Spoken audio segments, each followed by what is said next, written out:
What is up, Waffle Gang? I do hope you are well. My name is Mark, and today we're covering some r/I don't work here lady, because why the hell not, right? If you are new here, please consider hitting that like, that subscribe, and maybe that notification bell too.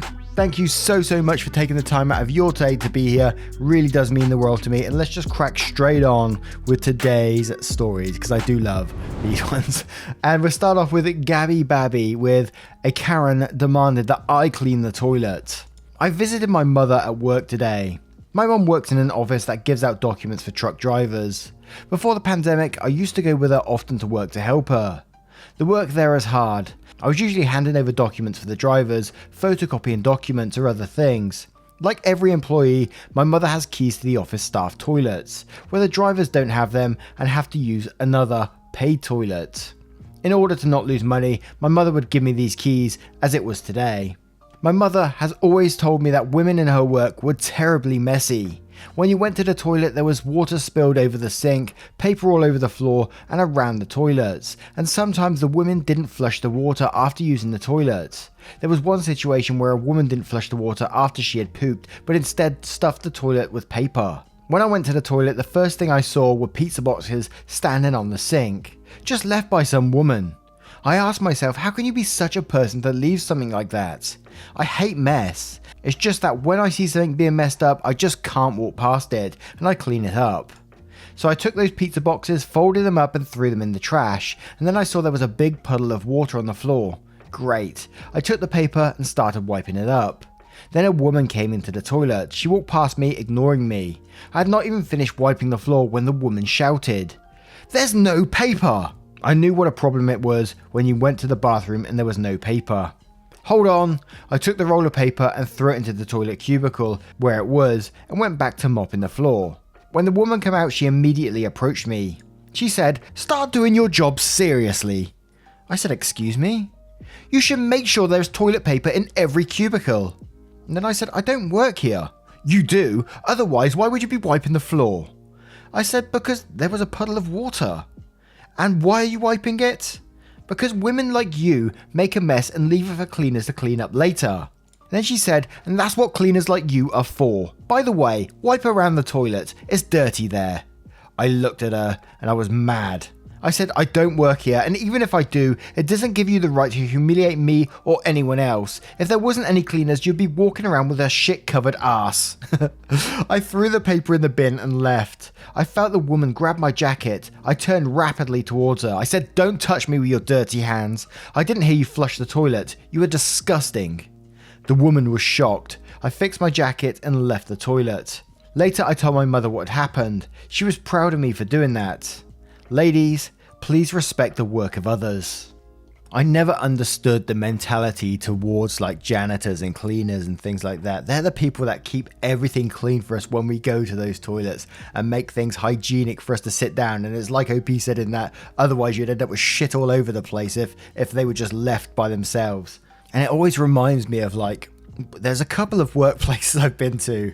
One was the market research place, and another one I heard about just recently where someone's gone into the toilet after we don't know who it was. No one ever found out who it was. They saw shit on the walls, like they must have got it on their fingers and then wiped it on the walls. Instead of like wiping it on toilet paper or whatever, they've wiped it on the walls. And you think, what kind of mentality is that? Who the hell does that think that's a good idea? Oh man, makes me gag just thinking about it. Oh. But Mike71 says, "I don't understand people that are rude with janitors and cleaners. They're doing their work and their work is valuable." And 70 King Kuda says, "People who don't wash their hands after doing the dirty are disgusting, filthy people. I've never understood this. Go poop, pee, then go eat with those same disgusting hands, or shaking other people's hands with those disgusting mittens. Clean your fucking hands, people." And Mike says, "One of my first jobs was working in a cafeteria in a dime store. On weekends I would open the store. My job was to run and mop up and down the aisles of the store, and also to clean up the bathrooms in the cafeteria. Every single time Saturday and Sunday, both the women's bathrooms were absolutely disgusting. Paper, used sanitary products, crap smeared on the toilet and walls. Men's room, wet toilet seats were about all that had to be cleaned." And Tria Remy says, "Over the years I've had a number of jobs where I was responsible for cleaning toilets. These range from restaurants to exclusive expensive golf clubs and construction sites. the women's bathroom is always worse. Men's restrooms typically had a little bit of loose paper towels on the ground from splashes of water, and of course you get a little bit of urine spray around the urinals and such. Women's bathrooms often have smeared blood and poo on the walls of the stalls, tampons and sanitary napkins left on the floor, and at the construction sites they also have the nastiest toilets because everyone played the hover game. I was surprised though, the worst toilet I ever had to clean was definitely at a super expensive country club. That was the only one I regularly saw blood on the walls. Aha, man. Now you guys, what do you guys think of this story? Let me know in the comments below. And our next story comes from Wyatt Kelly, the entitled mum that I broke with a song and dance. It's been a while since I've been mistaken for working at another market. For a while, it seemed like every other month I'd be in a store, shopping comfortably, and someone would come out of the woodwork and demand help, recognizing me from FailMart, but with the COVID-19 crisis and the institution of masks, I've been happily incognito whenever I've gone in search and a selection from the Cult of Sam. At FailMart, I moved to another position from the pharmacy, and now work the door, handing out masks and wiping down carts. It's a terrible job, but I'm making more money doing this than any other job, so figure that one out. I've also changed my look. I'm no longer a rock and roll yeti, with long hair and band t-shirts, but dressed more like a respectable member of society. I've discovered I'm quite the clothes horse. A fancy wool overcoat, a green vintage army jacket, a leather biker jacket, whatever I feel like tossing on that day.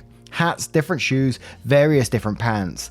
The point I'm making is I do not look like my FailMart alter ego when I'm out and about. I wear a black ball cap, a black faux military coat and a name tag. I wear this day in and day out, but never in my civilian life. With the addition of the mask, it's difficult for the customers to recognise me. However, big snowstorm heading into my area, forecasting a foot of snow and sub-zero temperatures. I decide to forego shopping at my home store and head off to another superstore in the area in search of propane, ice melt, batteries, the usual prepper stuff I try to lay in when it's possible I'm going to be snowed in for a few days. Got my cart, listening to the in-store music playing the same tired 70s and 80s inoffensive fluff they always do, and it happens. I pause to grab a bottle of hot sauce and the much feared call of the entitled customer. Hey! Hey you! Nope, not me. Can't be calling for me. I'm in a wool coat and a stylish Stetson. I am not working. Then there's a whistle. Ah, crap. She actually whistled at me. I turned with dread and yep, there she is, one of my FailMart customers, and one of the more infamous ones to boot. Let me describe this woman. She's basically spherical, a screwed up angry face, beady eyes, and has a habit of wearing stained sweats no matter what weather. She comes into FailMart and demands an electric cart, and will get extremely huffy if none are available. I've run my ass ragged trying to meet her demands, and never get a thank you. Her daughter once stole someone's cart for her from the bathroom area, but that's a story for another thread. So she's straining the store's electric cart, leaning over the handlebars and glaring at me. For once, her devil spawn are not with her. Took you damn long enough. Get me a 40-pound bag of rock salt. Now, I want to get home before the snow. Now, since I have a lot of time to think at FailMart, I sometimes amuse myself by making up little songs, anything to make myself giggle and keep my mind off my sucking job. I glare at the woman, take a deep breath, and off the races we go. To the tune of Oogie Boogie song from Nightmare Before Christmas. Oh god, do I have to do it? You're joking, I can't believe my ears. You're joking, you think that I work here. Look at me, dear lady, and tell me what you see. I've got no damn name tag, so please just let me be. God, I've got all hot from embarrassment. I start doing a soft shoe dance in my boots, slowly turning about, arms akimbo, showing off my non-FailMart attire. She's now staring at me like I've suddenly grown an extra head, and is making googly faces at her. I don't know what you're thinking, that I help or that I can, but for now, between you and me, I'm not the FailMart man. I grab my cart, spin it around like Ginger Rogers, and skip off down the aisle singing, You're joking. I glance and look over my shoulder right before I took the turn, and she was still sitting there, mouth agape. I couldn't stop grinning the rest of my trip. And that is just some great confidence to be able to do that to a Karen in the store. God, please never make me ever sing again though, if you can even call that singing. But I do love A Nightmare Before Christmas. What about you guys? I would go over the comments, but they're pretty much just everyone saying absolutely awesome, and they would have loved to have seen that in store. That would have been amazing. But what do you guys think of this story? Let me know in the comments below. And our next story is from PJ Expat. Karen recommended I be fired from the dollar store. I was in the dollar store trying to check out, but delayed because Karen was busy complaining to the cashier about the quality of products in the dollar store. To which I said, Karen, if you don't like the quality here, then go somewhere more upscale like Walmart, or if you've got the budget, Target. She then asked for a manager because that's what Karens do. Manager came out, and for the next solid 2 minutes she was complaining to the manager about how her staff was very rude and suggested she should shop at Walmart or Target. How insane it is to hire staff that promotes the competition. The cashier is smirking, I'm smiling ear to ear. Karen finishes off with, if I was you, I'd fire such an employee. To which the manager said, which employee said that? To which Karen and the cashier all pointed at me. There, standing with my Coke and a bag of chips. To which the manager goes, miss, he's not an employee. To which Karen goes, then why is he here? Manager looks at me and looks at her and goes, buying stuff? And our next story is from Luria Carey. Kid sick at self-checkout. Quick note, I am merely the witness in this short story. Cast me as me, GM, good mum, SK sick kid, RM, rich man. About 14 years ago, I was working at my local Walmart, put in charge of watching the self-checkout on a slow day. I will admit that back then I was inexperienced with people and lazy, but my few months there had taught me a lot about how nasty folk can get. Good mum comes rushing to the self-checkout with sick kid in her cart. He does not look well, and I hear him saying as they come up, I don't feel good mum, I want to go home. GM clearly understands that her kid has become sicker since they came in and is trying to rush to get him home now. She's trying to soothe him while simultaneously fumbling with groceries and bare essentials like soup and boxes of tissues. I know sweetie, I'm sorry, mum is going as fast as she can. Well, along comes rich man. He has on what has to be the most expensive jacket I have ever seen. Full business, gold watch, tie, pricey shoes, perfect haircut, fit, carrying a lot of coffee. Everything about him makes me glad this is a self-checkout because my track record with rich folks treating me bad here is almost 100%. He begins checking out directly across from GM and SK, his back facing them. Suddenly, SK starts to squirm and look around wildly. Mum, mum, mum, I need the restroom. GM looks up from the checkout and sees SK is not going to make it through a checkout. She practically flies around the cart, picks him up, and he projectile vomits across the self-checkout all over RM's expensive jacket. My jaw drops. It can't be real. As I begin to react, I am watching RM. He drops his coffee and is stunned for a moment, when something I was not ready for happens. He turns around, quickly removing the jacket, dumps it on the floor, and walks quickly over to GM and SK, kneeling, because they are now on the ground. GM comforting her crying child, her eyes practically begging for mercy at this point. RM says, is he okay? I walk up with towels already on the radio for cleanup and hand him one. He uses it to help clean up GM. Good mum says, he might have the stomach flu. I needed to pick up some things to take care of him. I'm so sorry. Rich man replies, is that okay? Let's get him cleaned up. Good mum seems to finally really see the man and how he is dressed for the first time and what happened to him. Oh my god, do you work here?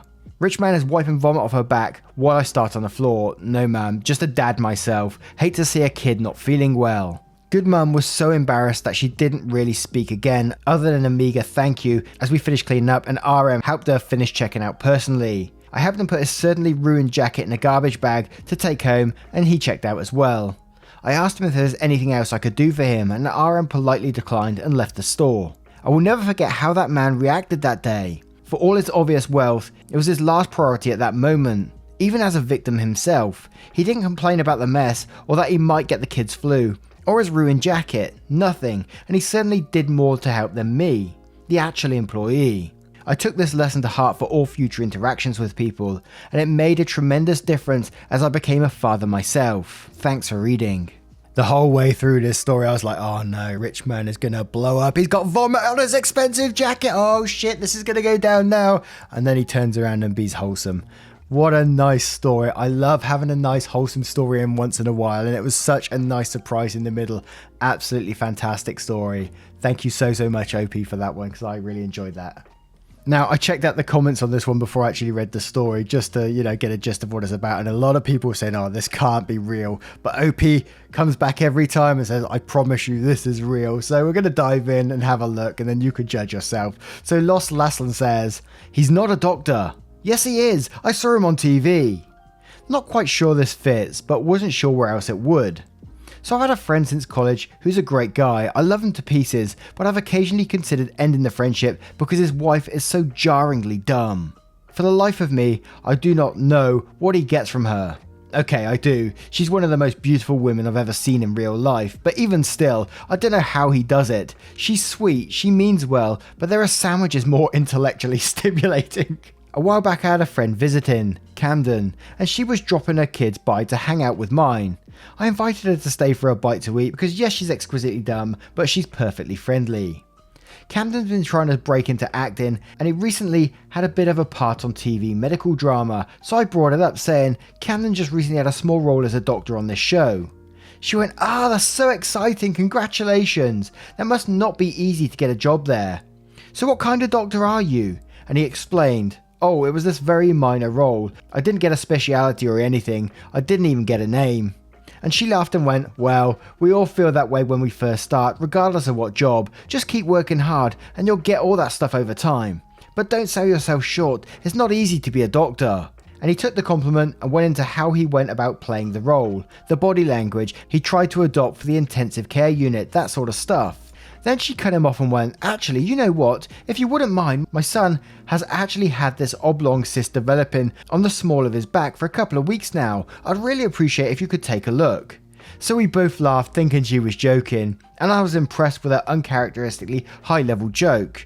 But then she actually started to call her son over. It's just like her to start a funny joke and then take it way too far. Camden, confused and weirded out by the whole thing, started saying, no, they didn't teach us any medical stuff for the part. I can't, help you with this. I jumped in and changed the subject, but she left shortly after. I'd long since given up trying to explain to her why some jokes are funny and others are not, so I thought I'd let it be, even though she seemed kind of miffed when she left. Later she came back to pick her kids up, and by then Camden had gone home, and she was leaving. She remarked, it's very rude of your friend to not at least look at my son's cyst. It would have taken him 10 seconds. I hate how doctors think they're above helping anyone unless they're getting a check. Didn't they take an oath to always help anyone who needs medical advice or something? So, as I processed the pure bitterness in her voice, I realised she was genuinely and truly thought Camden was a medical doctor. So convinced I must be misunderstanding her, I further reiterated, no, he's an actor, he played a doctor on that show. You've seen the show. It's not a small production, it's like Grey's Anatomy or House, everyone knows of it. And even angrier now said, of course I have, I know all about it, it's one of the best hospitals in the country. Why do you think they put it on TV? Being in the spot like that, you'd think he'd try and be a little more professional with people, that's all I'm saying. The surreal mix of entitlement and delusion in her statement left me dumbstruck, and I decided that I must be misinterpreting this somehow, because there's no way any grown adult who votes, drives, works, and has kids of their own is that stupid, not even her. So I just let her leave rather than risk offending her or embarrassing myself. As soon as she was gone, I called my friend, her husband, to try and catch him before she was home. I relayed the whole series of events to him, and his response, it's a problem, but it's not entirely her fault. Oftentimes those shows use stories ripped from headlines of the actual news, so you can see why she gets mixed up sometimes. She bumped into Camden at my anniversary party not too long later and asked him with genuine concern if a character on the show who'd been in an accident, again, on the show, was recovering well. He tried telling her in plainer terms, I don't work there. I'm not a doctor, I just played one that time. And she said she was so sorry to hear he'd been let go, and where is he working now? So if you wonder how our country ended up where we are, know that she has a bachelor's degree from an accredited college and holds a job with several subordinates and partial responsibility over our city's water supply. So advocate for the educational reform whenever you can, and enjoy these twilight years of the great American experiment. And it does seem way too wild to believe someone could actually be like that. But at the same time, the amount of stories we read, and starting with entitled parents and stories about Kevin, and it doesn't surprise me. It really doesn't surprise you anymore. But what do you guys make of that story? And I was going to say, have you ever heard a similar story to it? But I don't think you have. But if you have, I'd love to hear it. Let me know in the comments below. Now, once again, guys, thank you for being here today. I hope you did enjoy today's stories. And if you did, you know what to do. Hit that like, that subscribe, and maybe that notification bell too. A massive thank you for taking the time out of your day to be here. It means the absolute world. Thank you so much, and I will see you in the next one. Take care, guys. Much love.